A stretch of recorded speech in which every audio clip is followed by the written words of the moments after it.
sponsors out there, and I go by the name of djhead, and I am a Grammy award-winning producer, diamond, platinum plaques, and all that good stuff. And I work with let's see, Eminem, let's see, Exhibit, Jay Z. Um, Actually, just look up the discography. It's a lot. D12, Shady Record stuff, related stuff, and all kind of stuff like that. Plus, I got Valid, 313.com. Do a lot of work with Andreas and uh, H Fusion, among other groups that I work, people are artists I work with, and anybody else who's open and down.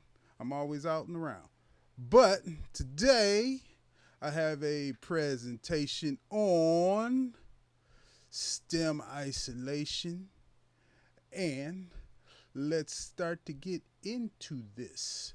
So let's begin with saying, like, since I mentioned Eminem earlier, um, let me give you a little backstory of why this isolation thing is so great. Um, Back in the day, one of the first tracks that came out on vinyl, I guess you could say here, CD and cassette, was one of the tracks was just the two of us. So I'm gonna give you a little backstory about that beat. The original sample was Bill Withers and Grover Washington Jr., just the two of us. So I flipped it. We were trying to loop it, but the problem in the loop was when you looped it, the drums was pretty present underneath the sample itself. So one of the things that I tried to do to get the drums out was trying to like EQ them out and try and get them like pushed to the background a little bit or whatnot. But that didn't work. Filtering didn't work, so out of frustration, I had to think of something. So what ended up happening is I ended up chopping everything note by note by note out of the sample to avoid dealing with the drums, and that is how I came up with that groove for that track. Because the other crazy thing is I did that on the SB1200, and the SB1200 is a very limited machine, so like looping kind of wasn't all that possible because it only had 2.5 seconds per pad and 10 seconds total on the whole machine. But let's fast forward to this new era of technology, and we have a software called RipX by Hit and Mix. And what's cool about it is now I could have taken those drums out and been all the way clear. You know what I'm saying? But what's good about that, so we can import um, stereo tracks that you like here on the radio, or if you got a nice vinyl collection or whatnot, like over here, we can take any old record and we can create like multi tracks of, I guess you could say, the session. Um, so, with that being said, let's dive into a sample. I found one earlier that I was kind of digging. Let's play the loop a little bit here, see what we got going on. That's the loop we got going on. And this is a splice pack out of Loop Cloud that I got in my Loop Cloud over here. And I think it was, which this one right here. This is the splice pack. The P was the Splice Sounds George Clinton P Funk All Stars pack. So I took that and I wanted to separate that all out. So with that being said, I took that, had it in here, and voila, I opened up RipX. And what I have here, I've already imported it just for time constraints here. And what we have is, yes, we have the stereo track. Let me turn that down a little bit because it's a little hot. But I got the stereo track right there. So what's cool about this, when it analyzes, I'm gonna show you real quick. Let's go up here to the, let's do a new import type of thing. And what's gonna happen is, if I was to take that sample, let's take that, where was it, right here? So I already had that on my desktop for the most part. And we're gonna put it in here. Oop, sorry about that. But, so, seeing as this is what comes up as soon as you drag and drop it into the RipX program. So we got the type of recording, which, you know, could be single instruments, multi-instruments, and whatnot. And then we got voice. But what's cool about this is we got multi-instrument sounds is usually like my default when I'm working with this. And when we do the multi-level instruments, then we want to extract like all of these, like voice, other sounds and instruments, bass, drums, and percussion. And then we're gonna hit rip. And the good thing that's kind of cool down here is it needs processing time, but it gives you the processing time before you do the rip button over here to the right. So it's going to take 2 minutes to process, but we're going to cancel out of that because I've already done that step. So let's go back to here. Now that we have done the process, see, it did the voice. These are all the layers that are there. So we have the voice, guitar, bass, kick drum, and percussion. Some of these, because we don't have any vocals on this loop, so that was kind of like not even a factor. But the guitar, we got the bass, we got the, I don't think it did the kick drum if I remember correctly, but it did do the percussion, which has the kick drum in it. So what we can do now, this is our stereo track. This is what we heard in that splice loop pack. But now I can go through and I can start eliminating pieces of the sample. So check it out. We're gonna start with soloing the guitar, which is not really a guitar. It sounds like some strings in an organ. That's one of the portions. Then let's solo the bass here. So we got the bass right here, which is kind of dope. Now we also, because I told you there wasn't really nothing on this kick layer, and you can see it kind of on the grid, there's nothing really here, but in the percussion layer, it's somewhere down here. You can't really see it because of the screen real estate, but there's the drums. So we got the drums right there.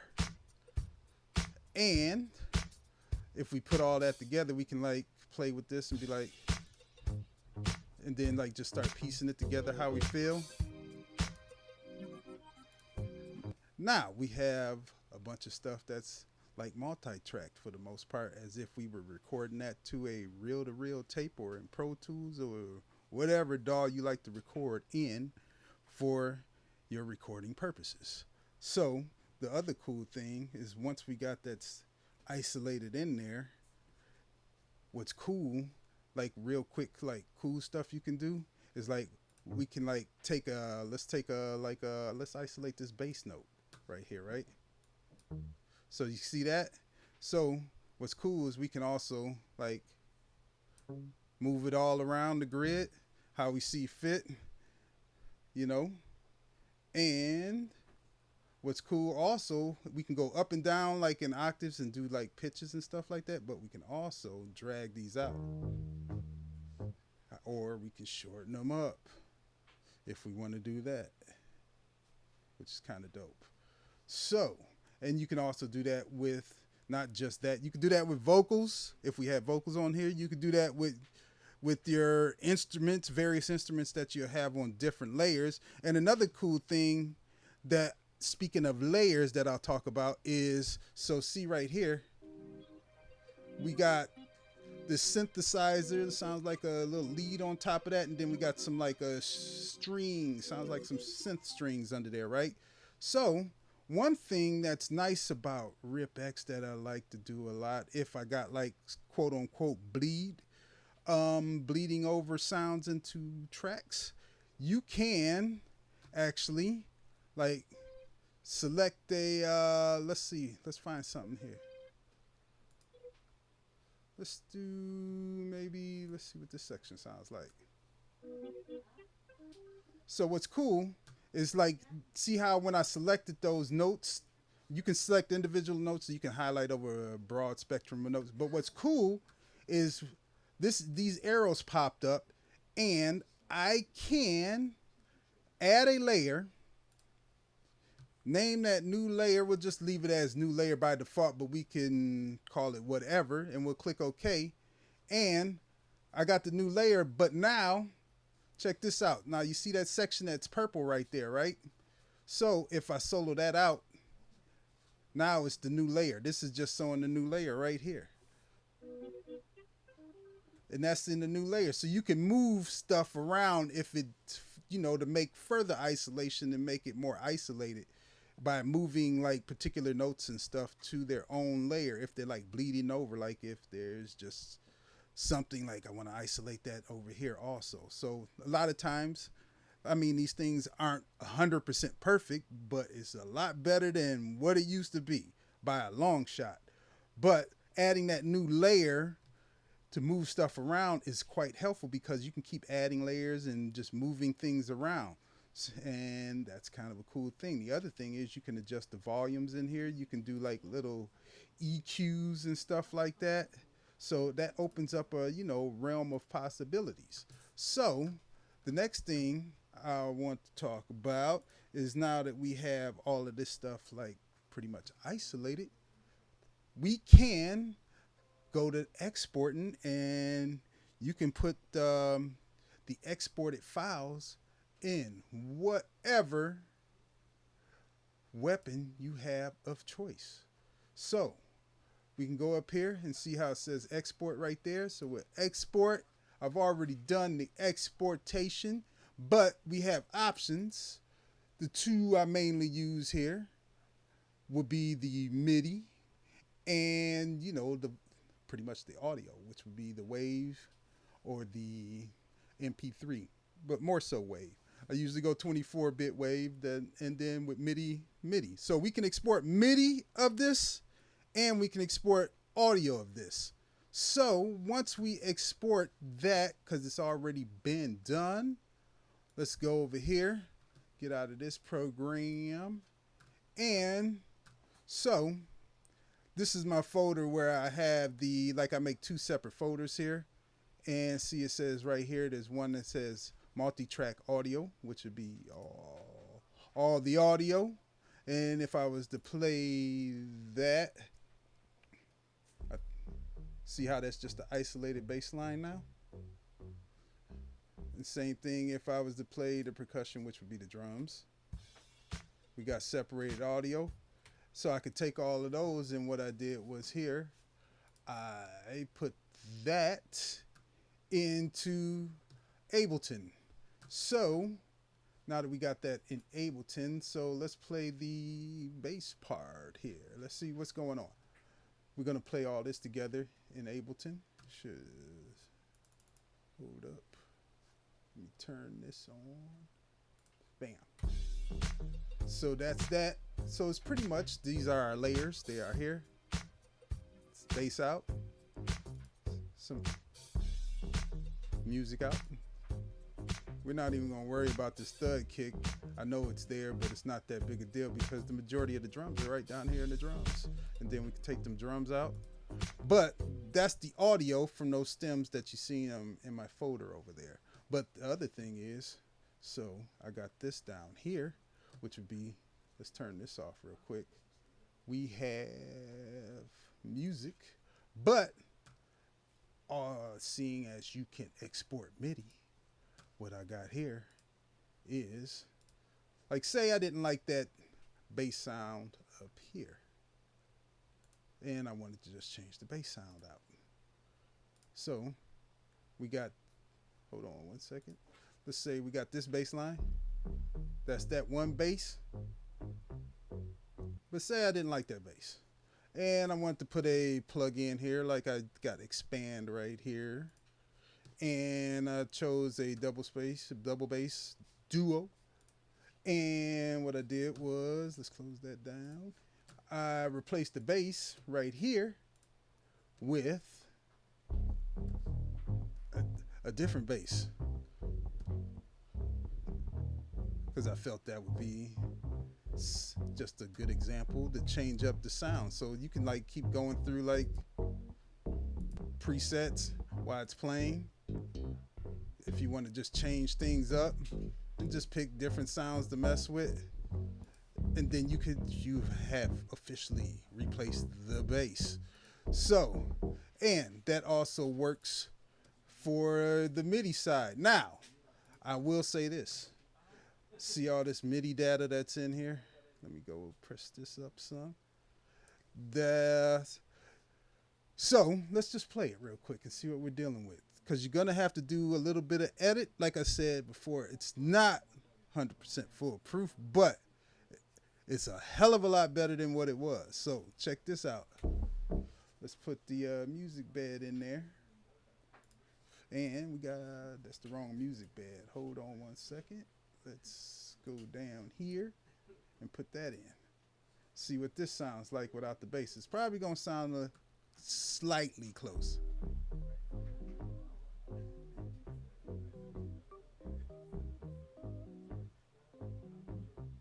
And that's with the old bass. So let's take it out.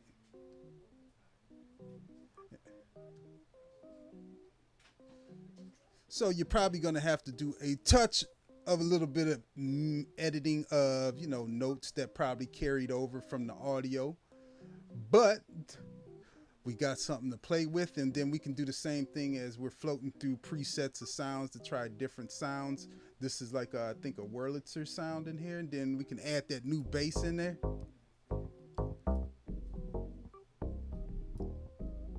And then we can probably just go ahead and add these drums from the original sample.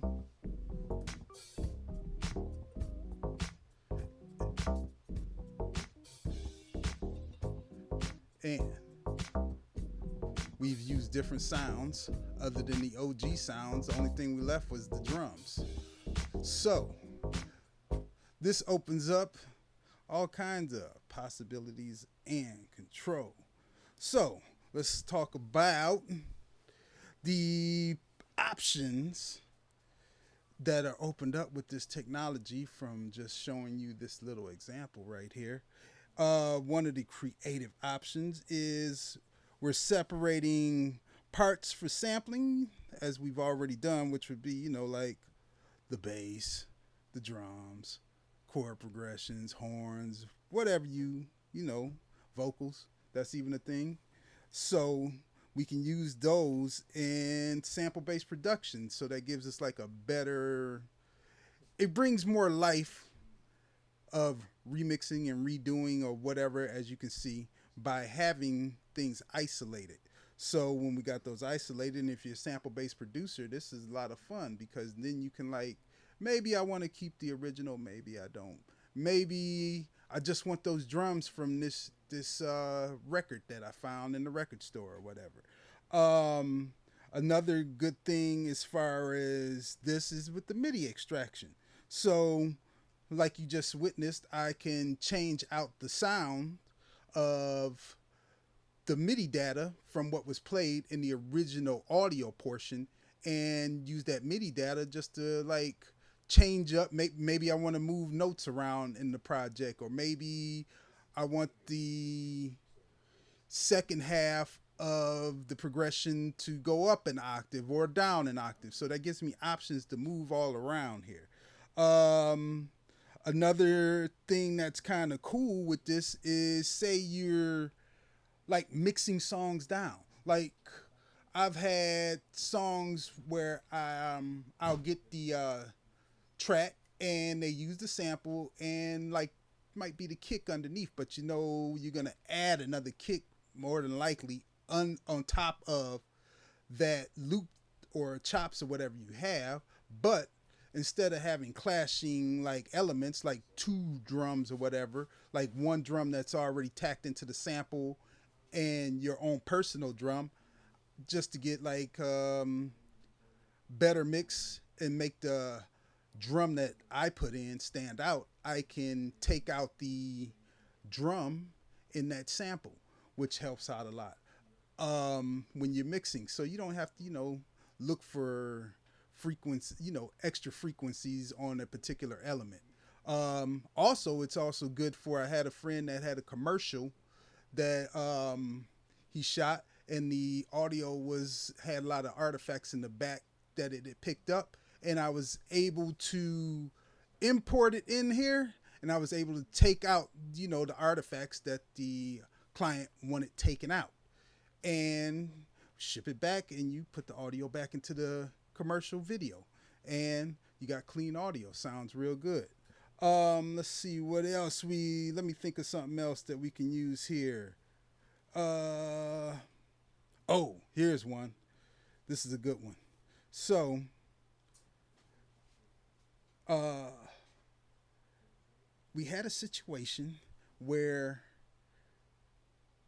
dealing with sample clearances can be a nightmare, and we like everything about the sample, but just don't want to play and get taxed on that sample clearance. So one thing that's very good about this is that now I can isolate and have session musicians actually listen to those separate parts and have them replay the samples and maybe add a little bit more into it or take a little bit more out, but it gives me a lot more control with the musicians. So what we were able to do is we were able to see all the multi tracks roughly, and I could have the bass player come in. I was like put a new bass down, had the guitar player come in and lay that new riff down. Same with horns or whatever it could be, or vocals or whatever. So that opens up a realm of possibilities of just having control and like saving, giving you some of that publishing money back that you can get, because they'll tax you on some samples. Believe me, I know. Um, Another thing is like acapellas for like DJing, um, which I'm sure in the last couple years you've seen DJs popping up playing stems out of Tractor, or just having stems of how the hell did they get that acapella? That does not exist. And I mean, if you're an old school DJ, like back in the day, a lot of singles would have like an acapella instrumental, a dub version, and the clean version, and the dirty version. So you would have 5 different elements to mess around with. But as of recently, seeing as we're not in that era anymore of putting that investment in, we usually just get the stereo track and that's it. And you just get that MP3 of the song from wherever you download it from, and that's that. But now we don't have, we're back to the old school kind of, because now we can create instrumentals and acapellas and stuff like that to use for DJing or personal remixes. I mean, because then you could, open up the door to be extra original. Let's see. Let's think of something else that this is kind of cool for. Oh, so I'm also a educator. I do teach folks how to DJ and music production and all that other stuff.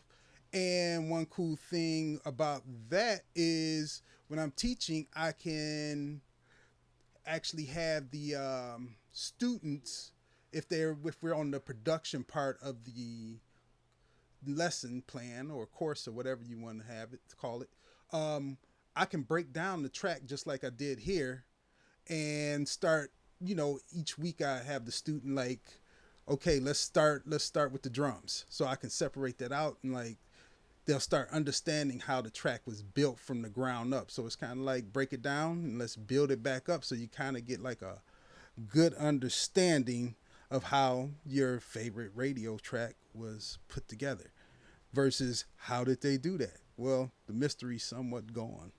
I mean, there's still other elements out there that probably are like little secrets in here, but we do have the option to find out a little bit. We can dig a little deeper and find out what's really going on. Let's see. Let me think of something else that this is good for. Ooh, you know what's kind of cool? Because I know in Loop Cloud, like AI is coming a big thing for like AI search engines and stuff like that. So in the AI situation, think about this. I could take like this. Let's see. We can take this guitar riff right here. Well, not that one, but this one up here. Wrong one. This part right here. And I could put it in Loop Cloud, or probably there's a few other AI services out there, and I can take that and I could have it spit back similars, because that's one thing. Or if there's like a drum groove, like with the drums, I could put this drum groove, put it in my Loop Cloud browser over here, and it can spit back like similar sounding elements, which can kind of break up a beat block if you don't know exactly where to go. Like, damn, I like these drums, but where can I take it from here? So then you can start like putting little elements to like change it up. So you can like mash everything up and do as you please. Let's see here.